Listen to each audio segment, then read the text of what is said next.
آج ایک بدبخت کی ویڈیو دیکھی، کہتا ہے یا علی مدد تو دور کی بات ہے، ہم تو یا رسول اللہ مدد کہنے کو بھی شرک سمجھتے ہیں۔ میں کہا گندے، بڑا گندا ہے عقیدہ تیرا، تیرے عقیدے کے مطابق تو بھی مشرک ٹھہرا۔ کہندا کیویں؟ میں کہا کل بروز قیامت تمام امت حضرت آدم علیہ السلام کے پاس جائے گی، عرض کرے گی حضور ہماری مدد کیجئے، ہماری سفارش فرما دیجئے۔ وہ فرمائیں گے نفسی نفسی اذهبوا الی غیری، میرے علاوہ کسی اور کے پاس جاؤ۔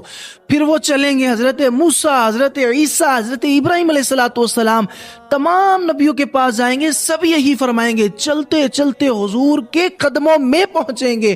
حضور فرمائیں گے انا لہا، آجو مجرموں، آجو میں اسی کام کے لیے ہوں۔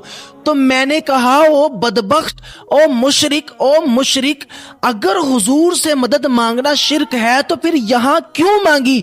میں کہتا ہوں اگر عقیدہ رکھنا ہے تو میرے امام جیسا رکھو۔ میرے امام نے فرمایا آج لے ان کی پناہ، آج مدد مانگ ان سے، پھر نہ مانیں گے قیامت میں اگر مان گیا۔